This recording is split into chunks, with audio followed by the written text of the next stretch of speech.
মানে মরার কোনো রোগ আছে, মৃত্যুর তো কোনো রোগ নাই, মৃত্যুর কোনো দোয়া নাই, মৃত্যুর থেকে বাঁচবেন কোনো দোয়া আছে?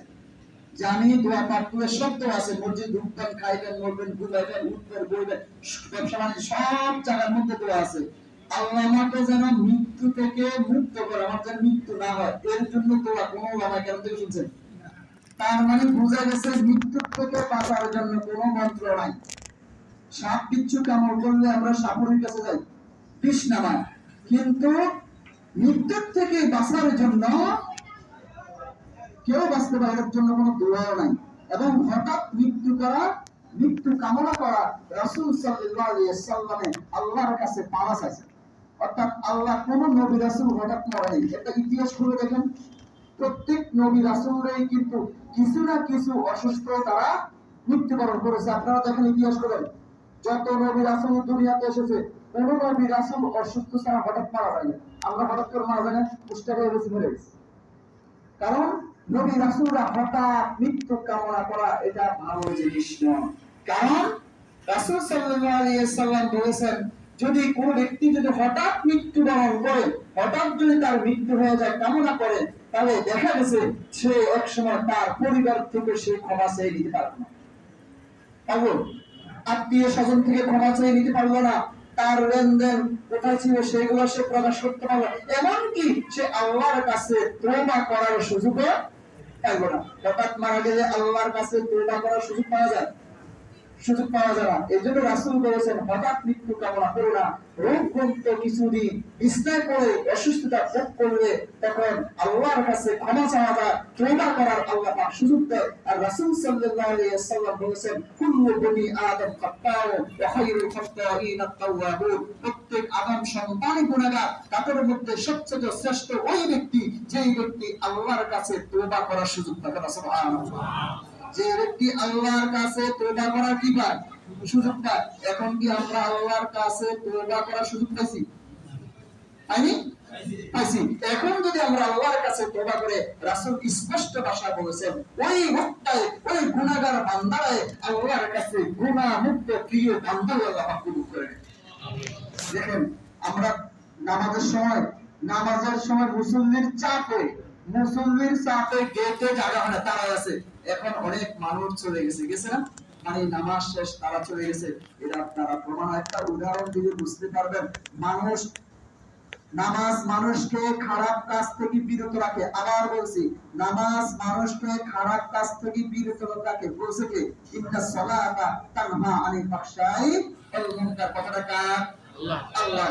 একটা উদাহরণ দিলে বুঝতে পারবেন। নামাজও পড়ি কেন নেক কাজ থেকে বিরত থাকি, নামাজও পড়ি কেন আবার গুনার সাথে জড়িত থাকি, আছে কি নেই? নামাজও পড়ি ব্যবসা বাণিজ্য করে মাপে ওজনে কম দেই, নেওয়ার সময় 100 গ্রাম বেশি নেই, দেওয়ার সময় 100 গ্রাম কম দেই, এরকম ব্যবসাও থাকতে পারে কি পারে না? আবার মসজিদ আসে, নামাজও কি পড়ে, মানে নামাজও পড়ে আবার সুদে টাকা, মাসে মাসে সুদে খায়, সুদে টাকা লাগায়, নামাজও আবার পড়ে, আছে কি নেই? ঘুষও খায়, নামাজে পড়ে, রোজা। আল্লাহ বলছে, ইন্নাস সালাতা তানহা আনিল ফাহশাই ওয়াল মুনকার। তো নামাজ মানুষকে খারাপ কাজ থেকে কেন বিরত রাখে না? তাফসীরের মধ্যে একটা সুন্দর একটা উদাহরণ দিয়েছেন। আমাদের শরীরে জামা কাপড় আছে নি? আছে না? এটা মাঝে মধ্যে কি করা লাগে? ধোয়া লাগে। কি দিয়া দেন? সাবান দিয়া। সুন্দর কথা। মা সপ্তাহে একবার হলো জামা কাপড় ধোয়া লাগেনি, কি দিয়ে দিতে হয়? সাবান দিয়ে। এখন হুইল পাউডার নিয়ে আসছেন, 1 ঘন্টা 2 ঘন্টা কাপড় ভিজাই রাখছেন, এখন দেখছেন ময়লা যায় নেই, এখন এটা কার দোষ? এই উত্তর আমি দিতে পারবো না। আপনারা কি জামা কাপড় না? জামা কাপড় 1 ঘন্টা হুইল পাউডার দিয়ে ধুয়ে শুকিয়ে রাখছেন, 1 ঘন্টা পরে দেখতেছেন ময়লা যায় নেই, এখন দোষ কার? কি পানির দোষ, না জামার দোষ, না সাবানের দোষ? হ্যাঁ, পানির দোষ। তাহলে বুঝতে হবে ওই পাউডার কি নয়, ভালো না, সাবানটা কি নয়, ভালো না। সাবান যদি ভালো থাকতো তাহলে অবশ্যই আমার কাপড়টা পরিষ্কার হইতো। তাহলে দোষ কি কাপড়? পানি? কিসের? সাবান। যে কোম্পানি সাবান বানাইছে বুঝা গেছে সাবানের মধ্যে যেরকম তার মেডিসিনে দেওয়ার প্রয়োজন, এই মেডিসিন সেই দেয়নি। আমরা নামাজ পড়ি, ঠিক আছে, নামাজ কেন আমাদেরকে খারাপ কাজ থেকে বিরত রাখে না? তাহলে এটা কি নামাজের দোষ, না আমরা নামাজ আদায় করতেছি সেই নামাজটা আমাদের হচ্ছে না? আমাদের আমলের ঘাটতি, আমাদের নামাজটা হচ্ছে না। নামাজের কোনো দোষ না যে নামাজ পড়তেছি, খারাপ কাজ থেকে বিরত রাখা না, এটা কোনো কিছু দোষ নয়। আমি নামাজ যেভাবে পড়ার কথা সেভাবে আমাদের নামাজ হয় না। উইন্ড পাউডারের মধ্যে যেরকম মেডিসিন দেওয়ার দরকার ছিল না দেওয়ার কারণে ময়লা যেরকম পরিষ্কার হয় না, আমরা যে নামাজ পড়তেছি আমাদের পরিপূর্ণভাবে নামাজ হচ্ছে না বিধে আমরা নামাজ পড়ি আর বাবা দেখা গেছে আমরা গুনার কাজে লিপ্ত থাকি। এই কারণে তাহলে গুনার কাজ করে এটা দোষ না, দোষ হলো আমাদের নামাজটা ঠিক মতন আমাদের হচ্ছে না। রাসূল সাল্লাল্লাহু আলাইহি ওয়াসাল্লাম যেভাবে নামাজ পড়তেছেন এভাবে নামাজ হচ্ছে না। এক সাহাবী নামাজ পড়ছে, রাসূল বললেন তুমি নামাজ পড়ো। সাহাবী নামাজ পড়ে, ইয়া রাসূল নামাজ পড়ছো, ইয়া রাসূল নামাজ পড়ছি। রাসূল বললেন তোমার নামাজ হয় নাই, আবার নামাজ পড়ো। সে কি সাহাবী না আমাদের মত মানুষ? সবাই বলেন সাহাবী। সাহাবীদের নামাজ যদি না হয় তাহলে আমাদের নামাজের কি অবস্থা? রাসূল বললেন, আবার বললেন তুমি নামাজ পড়ো, তিনি আবার 2 রাকাত নামাজ পড়লেন। রাসূল নামাজ পড়েছেন, আমি নামাজ পড়েছি। রাসূল বললেন তোমার নামাজ হয় নাই।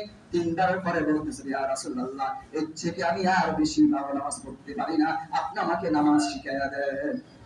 আপনি আমাকে নামাজ শিখাইয়া দেন। আপনি আমাকে নামাজ শিখে, নামাজ শিখলে আপনার মতন রাসূলের মতন নামাজ পড়লে সেই নামাজটা কি হবে? কবুল হয়ে যাবে। সেই নামাজটা কবুল হলে যদি সেই নামাজটা আল্লাহর কাছে যদি কবুল হয়ে যায় তাহলে গুনার কাছ থেকে অবশ্যই নামাজে আমাকে বাঁচাবে। কি বাঁচাবে না? নামাজে আমাকে বাঁচাবে। কারণ আমি না গুনার কাজ করতে গেলে, খারাপ কাজ করতে গেলে আমাকে বিভাগে বাধা দিবে। আমি না নামাজ পড়ে এসেছি, কথা বলেন না, আমি না নামাজ পড়ে আসছি, আমি কেন এই কাজটা করি? এই নামাজে আপনি আমাকে বাধা দিবে। এখন কেন বাধা দিচ্ছে না? আমাদের নামাজ হচ্ছে 2 নাম্বার ভূমিকা ওঠার মতো। তাই আমাদের নামাজ পরিপূর্ণভাবে রাসূল সাল্লাল্লাহু আলাইহি ওয়াসাল্লাম বলেছেন, আমরা যে এখানে বসে আছি, যারা বাইরে আছে আমরা আসি কিছুক্ষণ পর আমি দোয়া করে দিব নাকি? হ্যাঁ, যারা বাইরে আছি আমরা বেশি দেরি করব না, যারা বাইরে আসি আমরা ভিতরে আসি। রাসূল সাল্লাল্লাহু আলাইহি ওয়াসাল্লাম ইরশাদ করেন যে যখন নাকি আমরা যেখানে নামাজ পড়েছি আমাদের ডাইনে একজন ফেরেশতা, বামে একজন ফেরেশতা। আমরা যেখানে নামাজ পড়তে এসেছি আমাদের ডাইনে একজন ফেরেশতা, বামে একজন ফেরেশতা। ডাইনের ফেরেশতা যখন নাকি আমাদের নামাজটা পরিপূর্ণভাবে আদায় হয়েছে, এই ডাইনের ফেরেশতা আমাদের এই নামাজের আমলটা নিয়ে আল্লাহ সুবহানাহু ওয়া তাআলার দরবারে পেশ করে যে আজিমুশ শান জামে মসজিদে কয়েকশো লোক নামাজ জামাতে ইমাম সাহেবের পিছনে নামাজ আদায় করতেছে। এই ফেরেশতারা এই নামাজ নিয়ে যদি সেই নামাজটা যদি কি হয় লিল্লাহি একমাত্র আল্লাহর জন্য যদি হয়, সেই নামাজটা আল্লাহর দরবারে ফেরেশতারা নিয়ে যাবে। আর নামাজটা যদি পরিপূর্ণভাবে যদি না হয়, বাম পাশে যে ফেরেশতারা আছে ওই ফেরেশতারা তার উপরে যে একটা রুমাল মানে পেঁচায়া তার মুখের মধ্যে নিক্ষেপ করে তারা আল্লাহর দরবারে চলে যাবে। যে ওই মসজিদে নামাজের কবুল হয় না, তাদের নামাজ হয় নাই, তাদের ওযু ঠিকমতো হয় নাই, তারা ঠিকমতো পবিত্রতা অর্জন করতে পারে নাই, তারা রুকু সিজদাগুলো ঠিকমতো দিতে পারে নাই, তারা কিরাতগুলো সহিহ শুদ্ধভাবে শিখতে পারে না। তাহলে নামাজ দিয়ে অবশ্যই আমাদেরকে খারাপ কাজ থেকে বিরত থাকে। আমরা এখানে যারা উপস্থিত আছি আমরা সবাই ইনশাআল্লাহ আংশিক 2% 1% ছাড়া সবাই রোজাদার না? সবাই বলেন না রোজাদার না? আমি বুঝে গেছি আপনারা রোজাদার না। আমি তো ইনশাআল্লাহ আমরা সবাই রোজাদার না? ইনশাআল্লাহ 1% ছাড়া 2-1টা 10টা বাচ্চা ছাড়া সবাই কি রোজাদার? এক একটা রোজাদার আমি মসজিদে দাঁড়ায় বলতেছি যদি আমার কথা যদি মিথ্যা হয় তাহলে রাসূলের কথা মিথ্যা। এই হাদিস কোন বানানো না, এই হাদিস কোন মেড ইন জাপান না, এই হাদিস হচ্ছে বিশ্বনবী সাল্লাল্লাহু আলাইহি ওয়াসাল্লাম স্বয়ং তার মুখের বাণী। রাসূল সাল্লাল্লাহু আলাইহি ওয়াসাল্লাম বলেছেন আমরা এখানে যারা রোজাদার আছি এক একটা রোজাদারের জন্য ৭০,০০০ ফেরেশতা নিয়োজিত আছে। এত আসতে বললেন সুবহানাল্লাহ। একজন আমরা এখানে আমার জন্য কয় হাজার আছে? ৭০,০০০। আপনার জন্য ৭০,০০০। এই ৭০,০০০ ফেরেশতা এখানে মসজিদে এক একজন রোজাদার পানা দেওয়ার জন্য ৭০,০০০ ফেরেশতা আছে। সুবহানাল্লাহ। এই যে একবার সুবহানাল্লাহ বলেছেন, এই সুবহানাল্লাহর ওজন কত জানেন? আসমান থেকে জমিন পর্যন্ত কয় গজ জায়গা খালি? বুঝেন নেই? এই জমিন থেকে প্রথম আকাশ পর্যন্ত দূরত্বটা কতটুকু আছে? 2 মাইল তো হবে নাকি? 2 মাইল হতো না? না 2 মাইল হতো না। অর্থাৎ প্রথম আকাশ থেকে দ্বিতীয় জমিন থেকে আকাশ পর্যন্ত 500 বছরের রাস্তা করা। সুবহানাল্লাহ। একবার সুবহানাল্লাহ বলার কারণে আসমান থেকে জমিন পর্যন্ত খালি জায়গাটা আল্লাহ সুবহানাহু তাআলা এই যে ব্যক্তি সুবহানাল্লাহ বলেছে এ বলার কারণে তার আমলনামার মধ্যে আল্লাহ পাক কতটুকু পরিমাণ আল্লাহ পাক তাকে নেক দান বরকত করেছে। আজকে বলছেন ওয়াজ করব না, আমাদের কাজে আমরা সুবহানাল্লাহ আলহামদুলিল্লাহ লা ইলাহা ইল্লাল্লাহ আল্লাহু আকবার এই তাসবিহগুলো আমরা পড়া দরকার আছে কি নাই? আছে না? আমি বলছিলাম একজন রোজাদারের জন্য কয় হাজার ফেরেশতা? ৭০,০০০ ফেরেশতা। এখন বলতেন হুজুর এই ৭০,০০০ ফেরেশতাকে আমি কি করব? কাজে লাগছে? আমাদের ৭০,০০০ ফেরেশতা আজকে সকাল থেকে সন্ধ্যা পর্যন্ত প্রথমে থাকবে সেহরি খাওয়া শেষ, মুয়াজ্জিন বলছে সেহরি খাওয়ার টাইম শেষ, তখন থেকে ফেরেশতারা নিয়োজিত হলো। আবার মুয়াজ্জিন সাহেব যখন নাকি ইফতারের জন্য আল্লাহু আকবার আযান দিয়েছে, আপনি একটা খেজুর নিয়ে মুখে নিয়েছেন, তখন ফেরেশতারা চলে না। এই সেহরি খাওয়া থেকে ইফতার পর্যন্ত ৭০,০০০ ফেরেশতা আপনার কাজে নিয়োজিত। যে আপনি কি উপকার আছে? তো আমার তো উপকার দেখি না। আপনি একটা ফেরেশতা দিয়ে কোনো কাজ করাতে পারছেন? একটা ফেরেশতা দিয়ে কোনো কাজ করাতে পারছেন? যেমন ৭০,০০০ ফেরেশতা যে আমার জন্য দিয়েছে, আমি তাকে দিয়ে দাম কাটানো, তাকে মাটি কাটানো, ঘর বানানো, কোনো কাজ লাগাইতে পারছেন? তাহলে ৭০,০০০ ফেরেশতা দিয়ে কি লাভ হয়েছে? না কোনো লাভ আছে? লাভটা আমি বলবো যে ৭০,০০০ ফেরেশতা আমাদের জন্য নিজে লাভ করেছেন, এই লাভটা পৃথিবীর কোন ব্যক্তি সেটা পূরণ করতে পারবে না। সেটা বিশ্বনবী সাল্লাল্লাহু আলাইহি ওয়াসাল্লাম বলেছেন, এই রমজান মাসের যে ব্যক্তি রোজা রেখেছে এই রোজাদারের জন্য ৭০,০০০ ফেরেশতা প্রতিদিন সকাল থেকে সন্ধ্যা পর্যন্ত গুনাহ আল্লাহর কাছে গুনাহ ক্ষমার জন্য মাপ চাইতে আছে। তাহলে আমার জন্য কয় হাজার ফেরেশতা মাপ চায়? ৭০,০০০ ফেরেশতা আমার জন্য দোয়া চায় মাগফিরাতের জন্য। আপনার জন্য ৭০,০০০ ফেরেশতা দোয়া করতেছে, তাহলে যে রোজা রাখতেছে এর থেকে বেশি আর কি চান? আপনি একটা লোক আমাকে খাড়াইতে পারবেন ২৪ ঘন্টা? আমি কাউকে একটা লোককে খাড়াইতে পারবো? আমি তো ইমাম সাহেব, আমার পিছনে তো নামাজ পড়েন, হ্যাঁ? আপনি সকাল থেকে সন্ধ্যা পর্যন্ত আমার এই কাজটা করে দিয়ে দিলে একটা টাকা দিবেন না, একটা লোক আমি পাবো। মুয়াজ্জিন দেখো, মুয়াজ্জিন আগে বাড়িতে বসে দেখো, খুব ফাও কাম দায়িত্ব আমাদের ইমাম সাহেব ফাও কাম করা করবে কেউ? কথা বলো না, বিনা টাকা বিনা পারিশ্রমিক কে কাজ করবো? কেউ করবো না। কিন্তু ফেরেশতারা কিন্তু সঠিক ঠিকই করতেছে আমার আপনার জন্য মাগফিরাতের জন্য। আপনি বলেন তো এর থেকে উত্তম প্রতিদান আর কি চান? এর থেকে উত্তম প্রতিদান আর কি চান? আল্লাহ সুবহানাহু ওয়া তাআলা রোজাদারের জন্য বিশাল বিশাল পুরস্কার আল্লাহ পাক নিয়োজিত রেখেছেন। যে আমি আরো জুমায় মনে হয় যে প্রথম জুমা বলেছিলাম যে রমজান মাসে যারা রোজা রাখে, রোজা রাখার জন্য তাদের জন্য জান্নাতের একটা পার্সোনাল ভাবে স্পেশাল একটা কি আছে, গেট আছে। এটা একমাত্র রোজাদার এখন বন্ধ না, রমজান মাসের জন্য খোলা। এটা সারা 11টি মাস বন্ধ থাকবে, 11টি মাস বন্ধ থাকে, 11টি মাস বন্ধ থাকবে। শুধু মৃত্যুর পরে হাসরের ময়দানে কিয়ামতের দিন ওই রোজাদারের জন্য ওই দরজাটা খোলা হবে। যারা রোজা রাখছে তারা যখন নাকি দরজাতে ঢুকে যাবে, আবার অটোমেটিক আল্লাহ পাকের হুকুমে দরজা কি হয়ে যাবে? বন্ধ হয়ে যাবে। ওই দরজা দিয়া এই জান্নাতের সেই নামটা হলো রাইয়ান। রাইয়ান, এই রাইয়ান নামে জান্নাত, এই জান্নাতের দরজা দিয়া আমরা এখানে যা উপস্থিত, আপনাদের কি বিশ্বাস নাই? বিশ্বাস আসেনি? আমানতু বিল্লাহি ওয়া মালাইকাতিহি ওয়া কুতুবিহি ওয়া রুসুলিহি ওয়াল ইয়াউমিল আখির ওয়াল কদরি খাইরি ওয়া শাররিহি মিনাল্লাহি তাআলা আল্লাহ সিরাতাল মাউত। বিশ্বাস আছে কি নাই? আছে। বিশ্বাস আছে না? তাহলে আমরা এটা বিশ্বাস করি, আমরা এখানে যারা রোজাদার, আমি মনে করি আল্লাহ পাক আমাদের গুনাহ, আল্লাহ পাক সবাইকে গুনাহ মুক্ত করে দিয়েছে। সব গুনাহ আল্লাহ পাক আমাদের মাফ করে, কারণ রাসূল সাল্লাল্লাহু আলাইহি ওয়াসাল্লাম সেটা বলেছেন। আর আমাদের জন্য ফেরেশতা কি দূরে সরে গেছে না এখনো আছে? এখনো কতক্ষণ পর্যন্ত থাকবে? ইফতার পর্যন্ত। কতক্ষণ পর্যন্ত? ইফতার করা পর্যন্ত ৭০,০০০ ফেরেশতা দোয়া করতে আছে। আল্লাহ পাক আমাদেরকে মাফ করে দিয়েছে। আমরা বলি আলহামদুলিল্লাহ।